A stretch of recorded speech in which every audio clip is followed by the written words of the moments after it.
Mendel's laws of inheritance आज आपल्याला पाहायचं आहे.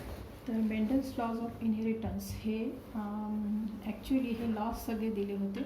नंतर ज्यांनी वर्क रिडिस्कवर केलं मेंडेलचं 1900 नंतर, ते तिघंजण होते, कोरेन्स, शेरमार्क,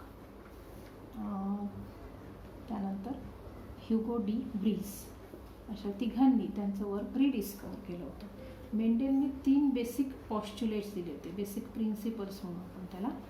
लॉज मात्र ह्या पॉस्च्युलेटवर आधारित नंतर मग लॉज या तिघांनी तयार केलेले आहेत. These laws they are known as Mendel's laws of inheritance. ज्यातला पहिला लॉ जो आहे it is the law of dominance. Law of dominance. त्यानंतर सेकंड लॉ आहे law of segregation. This law is also known as law of purity of gamete, segregation or purity of gamete. Then third law is there, that is law of independent assortment. Law of independent assortment. हे lodge आपल्याला शिकण्यासाठी काही crosses आपल्याला पाहावे लागतील. त्यापैकी law of dominance आणि law of सिग्रिगेशन जे आहे ते आपण मोनोहायब्रिड क्रॉसनी स्टडी करू शकतो. डायहायब्रिडसुद्धा आणि मोनोहायब्रिडसुद्धा. तर सोप्या एक्झाम्पल आपण मोनोहायब्रिड क्रॉसमध्ये घेऊ शकतो to demonstrate or to explain the law of dominance and law of segregation. Third law मात्र यासाठी डायहायब्रिड क्रॉस लागेल.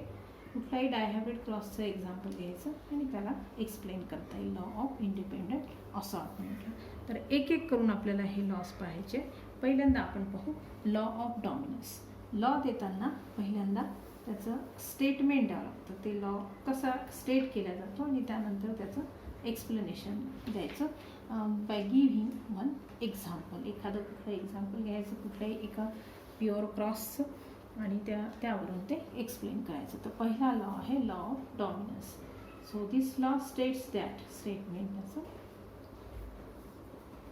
when homozygous parents, homozygous means pure breeding, homozygous parents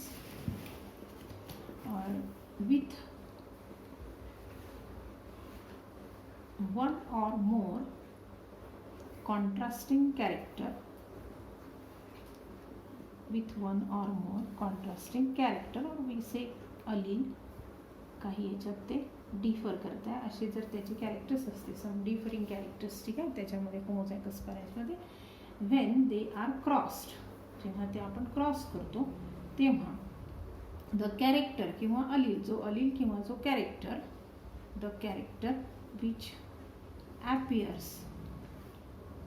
appears in F1 generation, F1 जनरेशनमध्ये जे appear होतं F1मध्ये, it is called dominant.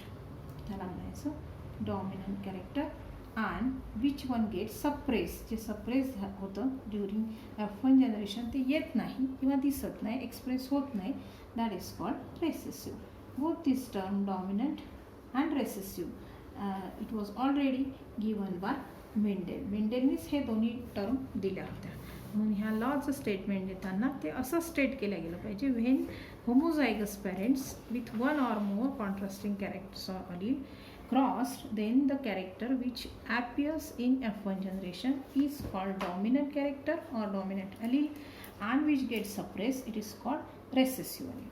तर हे explain करण्यासाठी आपण एक एक्झाम्पल घेऊ याच्या एक्सप्लेनेशनसाठी. One of the example, the well known cross of tall plant with tall one.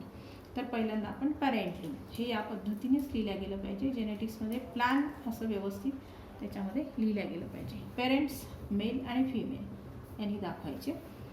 त्यानंतर त्यातले फिनोटाईप म्हणजे टॉलनेस, एक्सटर्नल एक्सप्रेशन जे एक्सप्रेशन दिसत आहे ते tall, it is cross with dwarf. टॉलचे आपण जिनोटाईप लिहू. Genotype means its genetic constitution. समजा टॉलचं जे जिनोटाईप आहे ते हे टीने दाखवलं आपण आणि ड्वार्फचं जे आहे ते टी स्मॉल टीने दाखवूया. तर यात गॅमेट्स फॉर्मेशन जेव्हा होतं तेव्हा दोनपैकी एकच अलील त्यामध्ये येतो गॅमेटमध्ये. म्हणजे हा सेपरेट गॅमेटमध्ये, हा सेपरेट गॅमेटमध्ये, मग जेवढे गॅमेट्स तयार होतील याच्यात त्या सगळ्यांमध्ये एकच प्रकारचा अलील असतो. त्यामुळे आपण इथे एकच प्रकारचा अलील दाखवू. यामध्ये हे गॅमेट तयार होईल विथ दिस अलील आणि या ठिकाणी विथ दिस अलील हे तयार होतात. And when they R cross, आता याच्यामध्ये F1 द्यायचं. F1 हे F1 जेव्हा तयार होतो, जेव्हा याचा क्रॉस होतो आहे, तेव्हा याच्यामध्ये हे दोन्ही पण अलील्स येत आहेत.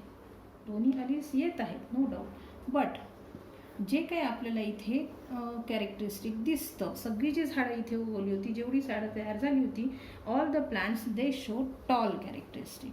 त्याच्यामध्ये सगळे प्लांट जे होते ते टॉल होते. म्हणजेच ड्वार्फनेस हा पहिल्या जनरेशनमध्ये F1 जनरेशनमध्ये आला नव्हता. यालाच आपण काय म्हटलं होतं, this one is hybrid, this is hybrid tall, heterozygous. मग इथे जे एकच कॅरेक्टर आलेलं आहे, टॉलनेसचं जे कॅरेक्टर आलेलं आहे, ते कॅरेक्टर म्हणजे किंवा ते ट्रेट जो आहे त्याला आपण डॉमिनंट ट्रेट म्हणू. आणि ज्या अलीलने आपण तो दाखवतो आहे तो अलील त्याचा डॉमिनंट अलील. मग यातला हा जो T आहे, दिस इज डॉमिनंट अलील, हा डॉमिनंट अलील राहील. आणि जो सप्रेस झालेला आहे, F1 मध्ये नाही आला, तो F2 मध्ये तुम्हाला थोडासा अगदी एक भाग दिसेल. 3:1 रेशो येतो याच्यात.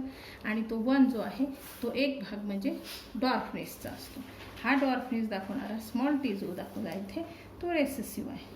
So this will show the recessive allele. मग ह्याला म्हणायचं रेसेसिव्ह अलील.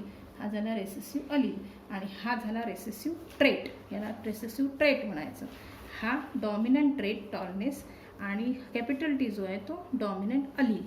आणि दोन्ही मिळून जेव्हा टॉलनेस डॉर्फनेस दोन्ही सांगायचं असेल तर it is called the height of the plant character. Character जे आहे ते आहे height of the plant. So law of dominance it implies that only the dominant character will appear in the F1 generation and the recessive will get suppressed. म्हणून निसर्गामध्ये बरेचसे characteristic असे आहे की जे बरेचसे डॉमिनंटच आहे. मी एक एक्झाम्पल दिलं होतं आय कलर असं. आय कलर, ह्युमन आय कलरमध्ये आपल्याला ब्लॅक आय पीपल जास्त दिसतात because this colour, this trait is dominant. हा डॉमिनंट आहे, सर्वच याच्यावर हा डॉमिनंट आहे. त्यानंतर मग आहे brown I. Brown I colour जो आहे तो रेसेसिव्ह आहे ॲज कम्पेअर्ड टू ब्लॅक. आणि ब्ल्यू आय कलर पीपल जे आहेत ते तर संख्येने फारच कमी दिसतात, तो पूर्णपणे रेसेसिव्ह आहे. तर हे रेसेसिव्ह ट्रेट झाले ब्राऊन आणि ब्ल्यू, आणि हा डॉमिनंट ट्रेट झाला. म्हणून डॉमिनंट ट्रेट जे आहे ते निसर्गामध्ये जास्त संख्येने दिसतात आणि रेसेसिव्ह कमी संख्येने दिसतात. तर this is about first law of dominance. Second law जो आहे तो आपण नेक्स्ट व्हिडिओ